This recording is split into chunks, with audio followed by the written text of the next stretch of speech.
Pourquoi il y a toujours des hésitations au niveau de la justice congolaise? Pourquoi au niveau de la justice congolaise, il y a toujours des choses qui ne marchent pas? Des fois, il faudrait faire 10 pas en avant et puis faire encore 1000 pas en arrière. Pendant que nous voulons voir une justice forte, une justice capable de résoudre le problème de nos citoyens, les citoyens congolais, de résoudre le problème de la nation. Pourquoi nous avons cette justice-là? Messieurs et dames, bonjour, bienvenue sur BM Opinion Télévision. Nous sommes là pour vous informer, nous sommes là pour parler avec vous, nous sommes là pour vous démontrer réellement ce que nous pensons, nos points de vue, qui certainement permettra à certaines personnes de comprendre ce que nous faisons et aussi émettre leur point de vue pour que nous puissions tous mettre dans la main, avancer pour l'intérêt général de la République démocratique du Congo. Une fois de plus, merci beaucoup, continuez de vous abonner, cela nous fait énormément plaisir. Pourquoi la justice congolaise est toujours, deux fois, ils ont beaucoup plus de faiblesses, des fois ça ne marche pas, des fois il y a toujours du couac. Rappelez-vous que récemment, le procureur près de la cour d'appel de Kinshasa, Gombe, venait d'inscrire le nom de M. Willy Bakonga dans la liste de ceux qui sont graciés, dans ceux qui ont eu la grâce présidentielle.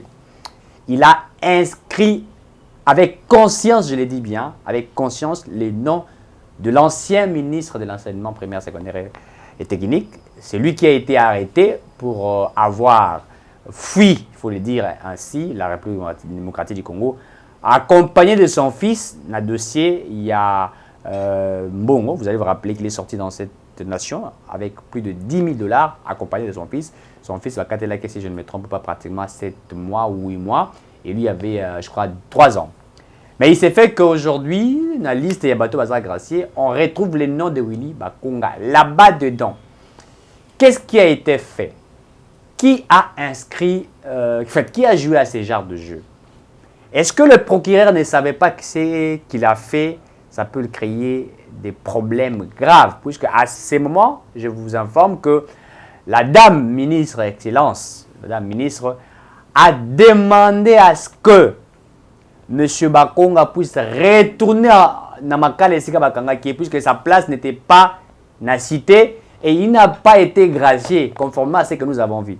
Madame la ministre a demandé et elle a encore rappelé, étant ministre de la Justice, que ce n'était pas la compétence, il y a procureur général près la cour d'appel de Kinshasa Gombe, ce n'était pas la compétence naïe, il y a gracier, il y a inscrire au compte de sa combo.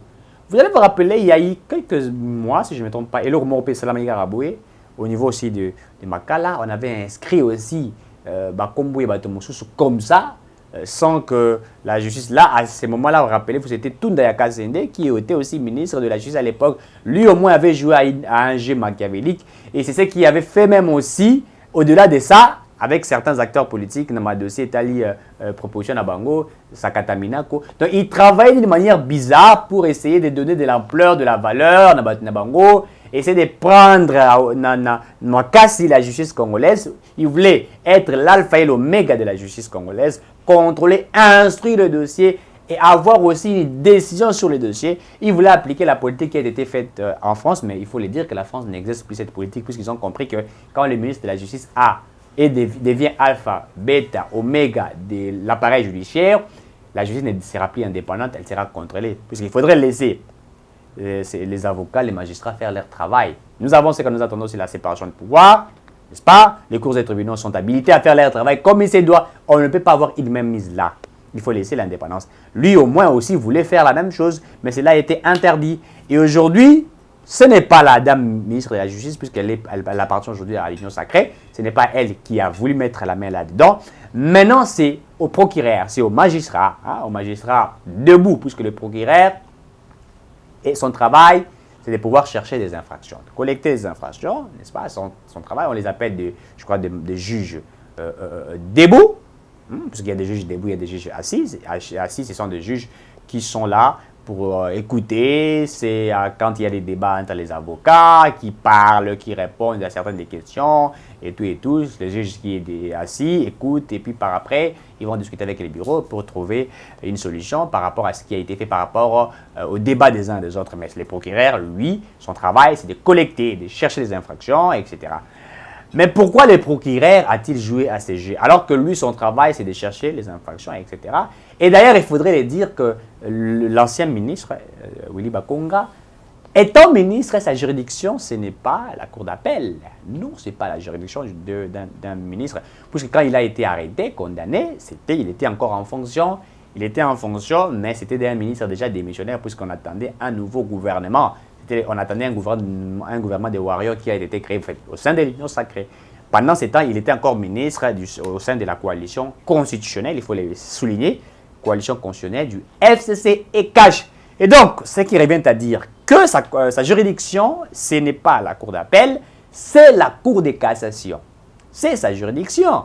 Mais pourquoi la cour d'appel a gracié, pas qu'on gracié, mais qu'on inscrit dans la liste des bateaux a gracié, puisque le président ne ferait que signer. Dites-moi, si le président a accepté de gracier 1000 personnes, ceux qui ont été arrêtés, il doit commencer à voir les noms de toutes ces personnes. Il n'a pas ce temps-là. Il sait déjà que le nom des gens, on lui envoie les noms des gens, la ministre de la Justice contrôle, c'est là, et le président de la République va signer. Quand le président signe là, on va publier, c'est là, et automatiquement, il y a maintenant du côté administratif, c'est-à-dire, ça reste maintenant au niveau du directeur général, je crois que c'est comme ça qu'on l'appelle, du prison de Makala, qui va maintenant essayer de voir les cas par cas. Il faudrait payer certaines pénalités qu'on paye au niveau de la prison, et puis par après, on vous libère. C'est comme ça que ça s'est fait. Alors, maintenant, le président, lui, ayant déjà un rapport, il savait déjà les nombres exacts de ceux qui devraient être libérés, lui prend, il les signe, puisqu'il sait que tout a été fait déjà normalement. Mais heureusement, l'aide du ministre, quand il a écouté que le procureur près de la cour d'appel avait inscrit d'une manière obscure le nom de Willy Bakonga, ça laissait maintenant à désirer. Les gens criaient, oh, voilà, vous criez, vous parlez de l'état des droits, ouais, état des droits. Pendant que, comment il s'appelle, Vital Kamerhe est condamné à 13 ans de prison, lui on ne libère pas, on va libérer Willy Bakonga. Ah là, je comprends maintenant que ça devient une guerre. Hein, c'est de Vital Kamerhe voudrait qu'on puisse libérer Kamerhe.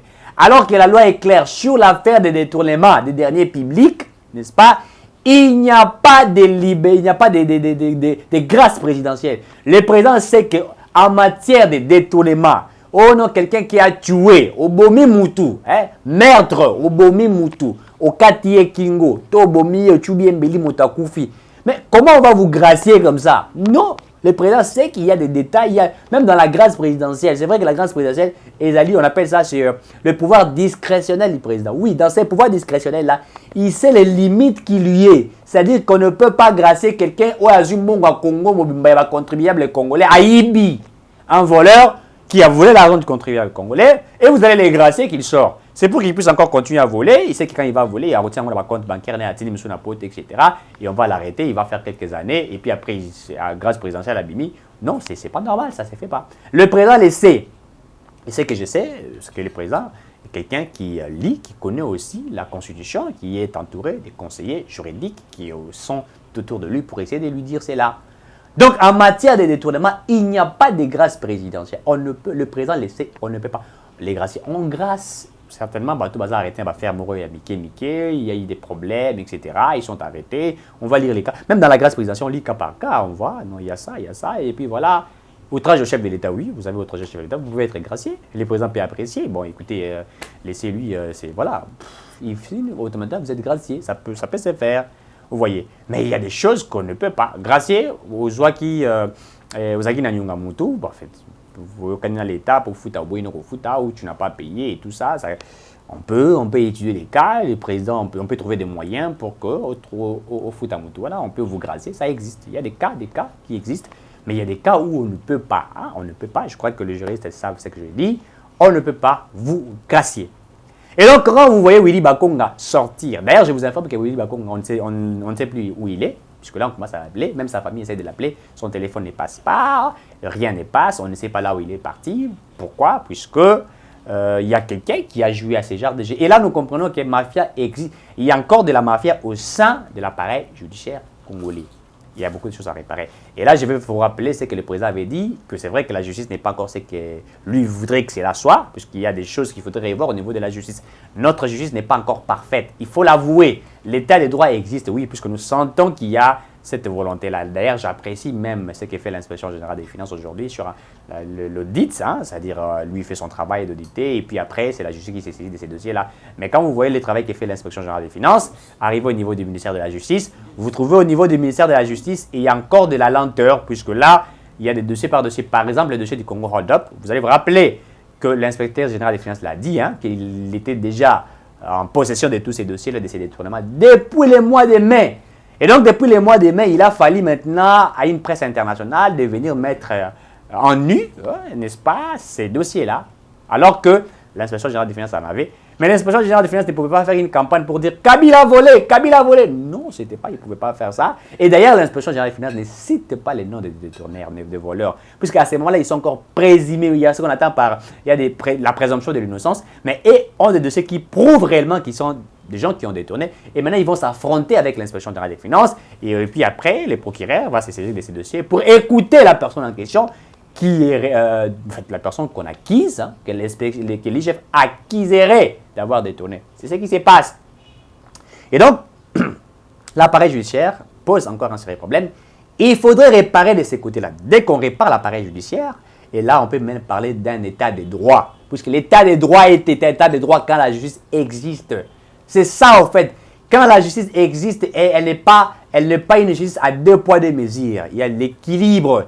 Une justice des pauvres, des gens moyennes, des classes moyennes, des gens riches, etc. C'est cette justice qu'on veut. Pas une justice politisée. Bon, certains diront que la justice est politisée. Oui, il y a aussi des États où la justice devient politisée. Quand il s'agit des X, Y dossiers où les gens font ce qu'ils peuvent faire. Mais nous ne voulons pas de cette justice. Donc là, nous comprenons que l'appareil judiciaire pose encore un sérieux problème. Là, nous interpellons automatiquement la dame ministre. C'est vrai que votre travail n'est pas d'être l'alpha et l'oméga ou bêta de l'appareil judiciaire, mais vous avez aussi cette capacité-là de vouloir que l'on puisse, comment on appelle ça, refaire l'appareil judiciaire. La réforme même de cet appareil judiciaire, c'est très important, parce que quand la justice n'est pas bonne, l'état de droit devient ce qu'on appelle de l'utopie, voyez-vous, alors que nous sommes en train de prôner ce que le chef de l'État voudrait, un état de droit, un état où tout le monde est soumis au respect des règles qui sont établies, c'est des respects des règles qui sont basées dans une constitution, n'est-ce pas? C'est dans cette constitution, puisque la constitution est comme une Bible qui permet à nous de comprendre certaines choses et de ne pas être de gens qui ne savent rien.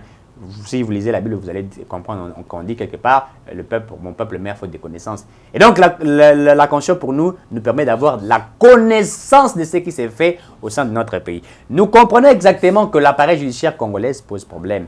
Et là, il faudrait comprendre que Willy Bakonga, le fait qu'il a été inscrit là-dedans, ce n'est pas le président qui l'a fait. Et je rappelle à ceux-là qui sont là pour parler de Vital Kamerhe, écoutez, Vital Kamerhe a été condamné pour avoir détourné. Il n'a qu'à purger là-dedans. Eh bien, écoutez, si Vital Kamerhe essayait de coopérer avec la justice, parce qu'il faudrait le dire, on coopère aussi avec la justice, au cas où on acceptait de rembourser l'argent de l'État. Et là, il faut le dire, ce n'est pas quand tu es arrêté que tu dois coopérer avec la justice. Non, non, non, non. C'est quand, avant que tu ne sois arrêté, tu acceptes de rembourser l'argent de l'État. Et à ce moment même, ta peine sera réduite. Mais peut-être qu'Amir est allé au premier degré. Il a même voulu défier la justice, aller même au deuxième degré. Et là, maintenant, ça prouve réellement que tu défies la justice. Bon, écoutez, on a essayé de revoir ce qu'il fallait revoir, certaines choses au niveau de la justice. Et la justice a apprécié 13 ans de prison.